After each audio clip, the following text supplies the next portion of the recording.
Hey y'all, it's Kim. So this is the last portion of the DOJ Ghislaine Maxwell transcripts. We'll have to do two separate audio clips of this, but let's just start with the first one. It's like 50 seconds or something, very short, and I don't know why they did it this way, but just indulge me. I'll have to go back and get the other clip. But let's play this one first. We are resuming the audio recorded proper agreement with Ms. Maxwell, and the time is 11:49 a.m. I wanted to follow up about former President Clinton's relationship with Mr. Epstein, not you. Can you? We touched on it, but can you just set the? I have a couple questions about it. What's your understanding of their relationship from what you observed? Meaning, former President Clinton and Mr. Epstein. I saw them sit down and have chats about either party or person. Okay, so see it shut off, which is so dumb. I don't know why I did it that way, but And I know I would characterize originally anyway, Mr. Epstein's interested in him because obviously he's the former president. But I never saw him, other than that, I saw him be friendly on the plane, but I don't believe, I don't recollect anyway. the dog has to go out. In any other context. I don't remember him at his house in New York.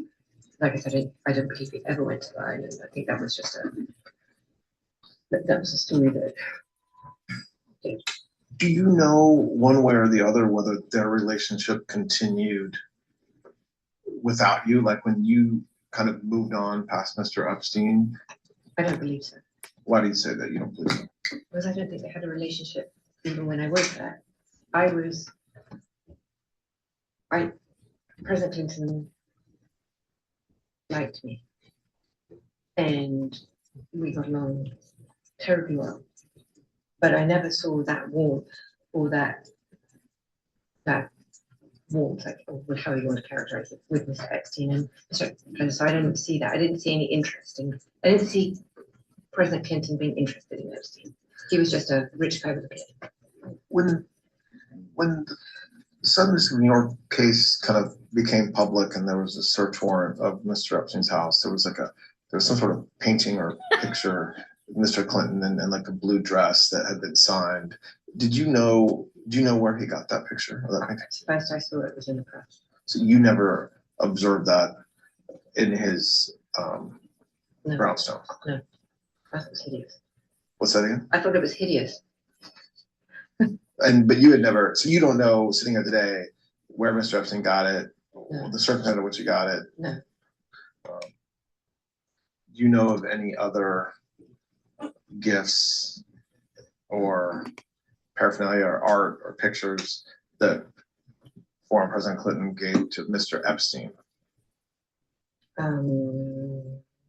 I mean, did he maybe get him a gift? I don't know. I have no knowledge of that. And then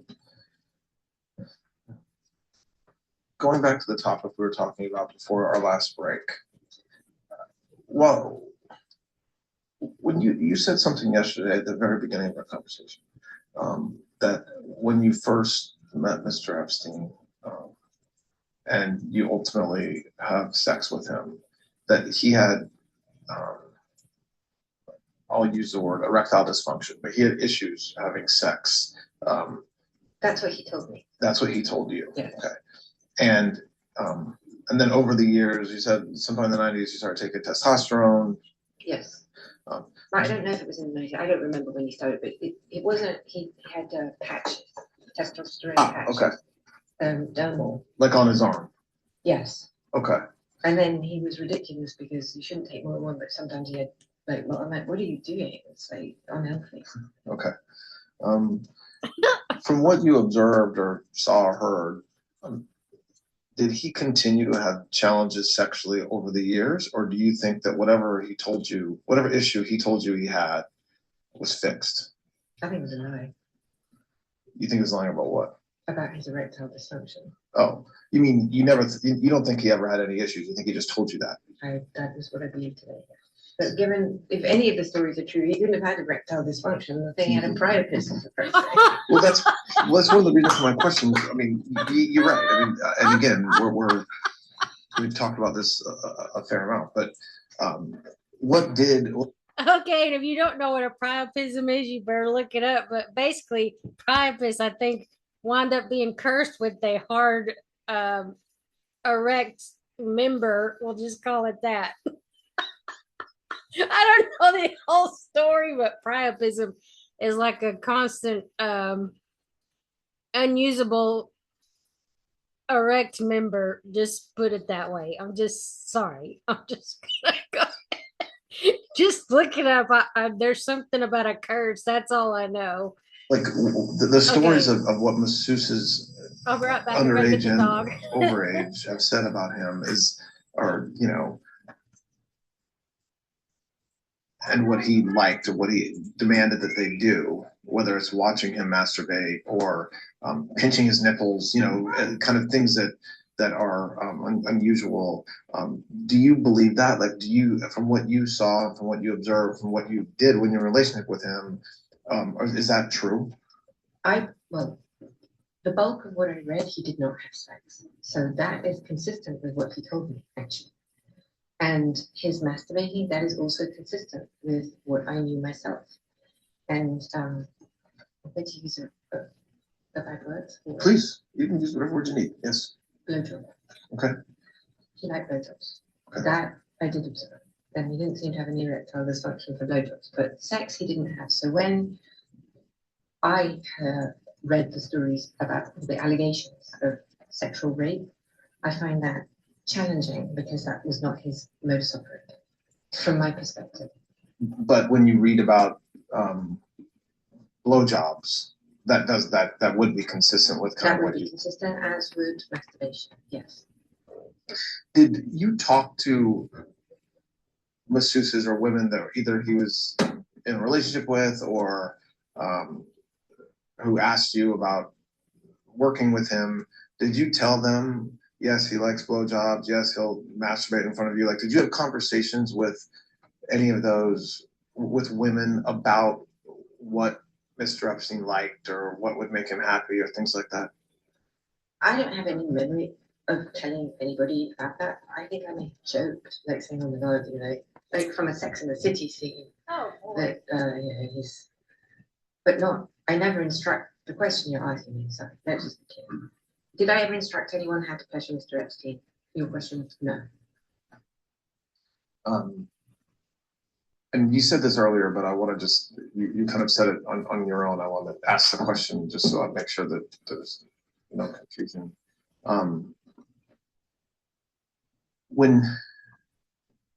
When you, over the years, sorry, can I just, yeah, of course. Yeah, I just want to say the idea that I would have to explain to a woman how to satisfy Mr. Epstein is patently absurd, because he clearly was able to explain himself. He didn't need an interlocutor to explain what he liked. He's been doing this, obviously, or this, some version of this story his whole life, and did not require any help from me. Hold on, I don't know where she's at. Then, so did you ever observe him having sex with a masseuse, regular intercourse, not a blowjob, nothing else, where you either walked in or you were in the room? I never saw Epstein have sex with any person. And so how about oral sex? Did you ever observe a woman giving him oral sex, whether you were in the room or walked in, or? I never saw anyone give Epstein a blowjob. But you said earlier you did see him masturbating in front of masseuses. I don't know if I said that. I don't know. Okay, sorry. I don't want. Let me ask the question. Sorry. No, that's fair. That's fair. I said I saw him. I'm sure I saw him in a what some people could define as sexual contact. Because some people could not have their clothes, or topless, I would say maybe. I could say that. If I saw him having masturbating when someone was like, I don't recall that. I don't have a specific memory of it. Sorry, but no, I'm not. Okay. I didn't say that. Okay, I don't understand. That's fair. Sorry, I'm not. That's okay. Surely not trying to put words in your mouth. No, that's absolutely not. It's fine. So, and you said, I think in passing, maybe not in passing, about whether other people who travel with him would get massages, or so that would when I say that I'm referring mostly to the island or potentially New Mexico, but also at his Palm Beach residence or even in New York. Do you know? Do you have a list of names in your head or names that come to mind of people that you know did get massages when they were with Mr. Epstein? No, there's no list. There's no list of people getting massages. I don't have. I can barely recall all the people. I can barely recall. I struggle to recall actual people that I met, and I may have met a long time, but I had even forgotten about Mr. Kennedy, or when we brought it up yesterday, it just came to my mind now. So I don't have, and there's no list. There was never a list. There was no, or certainly none that I ever saw, none that I ever heard of, none that I ever witnessed, none that there's no list. There's never been a list. And you never heard Mr. Epstein talk about such a list? Never. You never heard Mr. Epstein suggest that he had some sort of control over somebody because of what he knew about what they had done, or had photos of them? I never heard him. No, I never heard him ask questions about that. I never heard him. So I've been present many times with masseuses. I never, who presumably could or maybe did massage somebody. I'm not saying that he did. I'm not just in the context. I never heard him ask any question of any masseuse who may have given a massage to a friend who was on the island or in Palm Beach or anywhere else, for that, any details about that massage. Like, did you ever got any photos? No, I never heard that. It's actually weird.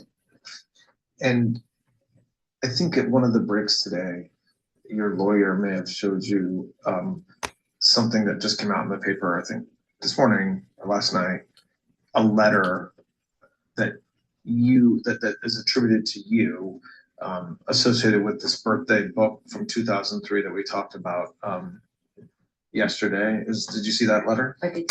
Is that, in fact, does it look like your handwriting or something you wrote? So I don't remember the letter. Okay. But it does look like my handwriting, and it does look like my name, and it looks like it could be real, but I have no memory of writing that, and I don't remember it. Do you remember what the birthday book, as they're calling it, what it looked like how it was put together? I do. What do you remember about it? I remember it was leather bound. I remember it being about yay big. It was big. So you're saying it looks like it's like over 12 inches, 14, 15 inches? Yes, it was like sort of like folio size, I guess, or something like that. And like this. And it was brown and thick, about this thick. Okay. And so I understand. On heavy stock paper. Heavy stock paper, like 14 inches high. That is about right. And then around well, A4. It had A4 because it was done on heavy stock paper. But I can't remember if it was folio size paper or it could have just been A4. Oh, I see. So it could have just been letter size, or it might have been legal size. Yes. Heavy stock paper. Yes. And the folks that submitted letters were given the stock paper, or how were the letters, or did you glue or something the letters to the stock paper? Every which way. Some were given a paper and they did their own thing. Some would send me some scrap of paper and I would put it on the thing. Some I didn't get because they went straight to Epstein and I was just told to put them in, like I said. And how was it bound? It went to a professional binder who did it like a book that you'd seen in the library. So like the glue that keeps a regular book, a novel that you would read together, it was bound that way? I believe so. I don't think it was stitched, but I don't remember. I mean, it was professionally done by a professional bookbinder. And then after you presented it, or after it was presented to him when he turned 50, did you see the leather-bound book? Did he keep it somewhere in particular? It was in his bookcase in 71st Street. In Manhattan? In Manhattan. And did you see it over the years and until you stopped going to the brownstone? I saw it. I know I did see it because it was right behind his desk. And after I stopped going, I don't know what happened to it. Do you remember being told or knowing where the book is now? No, but when I received in Discovery those pages, I assumed that it had been found when either New York or the island was searched, and I assumed that the Southern District of New York had it. But I think you said yesterday, but just to go over it again in case you remember anything differently, you recall seeing some of the letters in Discovery. I do. But you don't recall kind of seeing the leather book start to finish. No, but remember, I didn't see all Discovery because they were very clever about, I didn't receive all Discovery, period. And in fact, very important items were not given to me at all, including witness testimony from grand jury.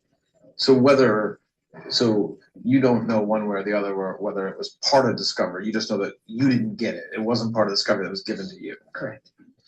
But I'm absolutely sure that some district of New York hid very important pieces of evidence from me. Okay. And I assumed that they leaked it, because where else would it be? If that's what it is, if it's true. Okay. So I'll say it to you, I've talked a little bit more about it. I said to you yesterday that the purpose of what we did yesterday and today was exactly what we did, which is to have a conversation about Mr. Epstein, about you. And I think it's very challenging to talk about everything we talked about in 1.5 days or in just a period of hours. So I'll talk to Mr. Marcus about kind of what we're going to do next, if anything. I'm not being coy, or I don't know yet. I don't know. So I have a lot of, we have some work to do. We'll do it with your lawyers to the extent we have questions or follow up. And this has been very helpful. I think it was you kind of said you wanted to talk, but we gladly accept it. So I do appreciate you being willing to meet with us, and I expect that we'll be in touch soon. All right. This concludes the recorded proffer interview of Ms. Maxwell. The time is 12:05 p.m. on Friday, July 25th. All right, we came to the end of it. I think that's all, but the rest of it's just see their certification and okay, so the terms where they're found in the document.